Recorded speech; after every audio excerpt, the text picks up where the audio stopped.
All right, guys, today I figured we'd sit down and we'd go over what it takes to build you a first aid kit. Everything in this first aid kit has more than one purpose, so meaning you can use it for more than one thing. So let's go over it piece by piece. I have a small bottle of Tylenol, Motrin, and Benadryl. Benadryl is good because it's for anytime you think you might be having an allergic reaction. When you get out into the woods miles away, you don't want to find out you're allergic to something when you didn't think you were. And plus, if you need to help yourself go to sleep. I have iodine in a little squirt bottle. You just squirt it right here on your wound and clean it up and disinfect it. The little squirt bottle you can get from Walmart for like 80 cents. It's one of the in the travel aisle. Triple antibiotic is basically what you think it would be used for. Put it on your little cuts and scrapes, but it's also good at helping you start a fire. Now we have waterproof adhesive tape. It's used for taping a bandage on. Q-tips. Ace wrap bandages. If you get a little sprain or strain or something, you can wrap your ankle with it. Exam gloves. You're not always going to be taking care of yourself out of your first aid kit. You might come upon somebody in the woods that needs first aid and you need to take care of them. Another little quick tip is I always carry moleskin for those little blisters on the feet. Hand sanitizer.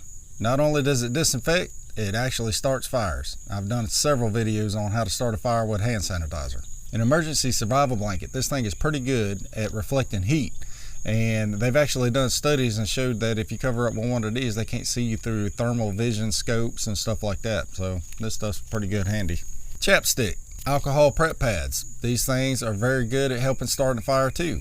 One strike with a ferro rod and your alcohol prep pad will have you a fire started in no time. A various assortment of band-aids, 2x2 and 4x4 gauze, a roll of thread, and right here I have a couple different size hemostats. I have a pair of tweezers, I have a small pair of scissors, and I have some fingernail clippers. All right, for all you guys out there, yes, I do carry feminine products in my first aid kit. And the reason why is because pads are actually very good at absorbing blood. That is what they're designed for.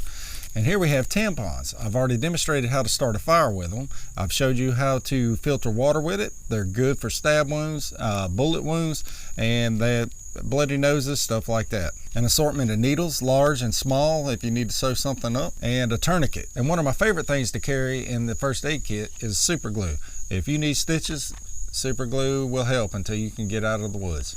Found this little bag at the dollar store for a couple bucks, and I just filled it up with everything that you saw on this table. I carry this bag with me every time I go into the woods. It weighs about maybe 2 pounds, completely loaded, but everything that's in here is completely worth it. So don't overlook making a first aid kit to take with you into the woods whenever you go.